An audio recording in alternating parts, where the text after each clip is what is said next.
হুমায়ুন কবির বাবরি মসজিদ তৈরি করেছে, এটা কোনো টিএমসি পার্টিকে দোষারোপ করবে না। টিএমসি পার্টি তাকে দল থেকে বার করবে কি ছাড়বে সেটা তার ব্যাপার। দোষটা দেব গাদ্দার সেকুলার হিন্দুদের।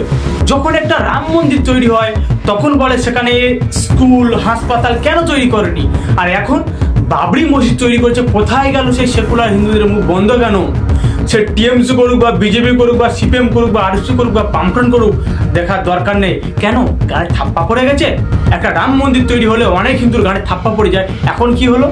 হুমায়ুন কবিরের ভয়ে গাড়ি ঢুকে গেছে। যেসব হিন্দুরা টিএমসি করে তাদের বলতে চাই, খুব বলতো রাম মন্দির তৈরি করছো, ওখানে হাসপাতাল করলে তো আরো ভালো হতো, তাদের মুখ বন্ধ কেন? এখন বাবরি মসজিদ তৈরি করেছে বলো।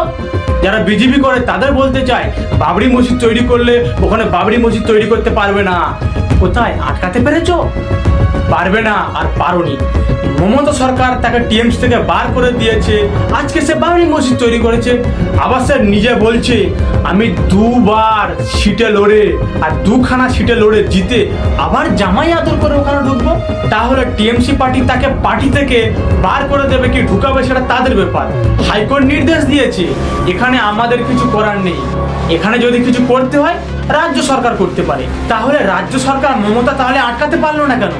উত্তরপ্রদেশে একটা রাম মন্দির তৈরি হচ্ছে, সমস্ত হিন্দুদের এত অসুবিধা হয়েছে, তাহলে পশ্চিমবঙ্গে একটা রাম মন্দির তৈরি করার কথা বলুক।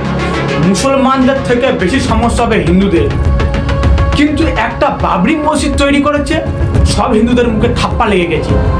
গাদ্দার সেকুলার হিন্দুদের বলতে চাই, এখনো সময় আছে, সমস্ত হিন্দুরা ঐক্যবদ্ধ হও, সংঘবদ্ধ হও।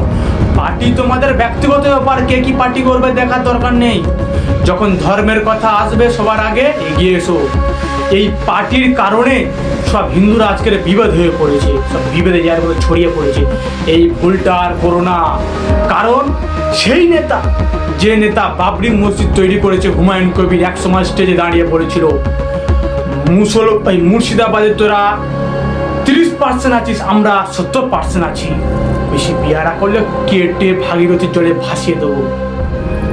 আজকের ওখানে ওরা সংখ্যায় বেড়ে গেছে বলে বলছে, ওখানকার হিন্দুরা চুপচাপ। কালকে আমাদের এখানে যখন বাড়বে তখন কি হবে? একটা হিন্দুর ঘরে একটা সন্তান আর একটা মুসলিম ঘরে 5 থেকে 7টা সন্তান। 5 থেকে 10 বছর পরে ভেবে দেখো হিন্দুরা কোথায় যাবে?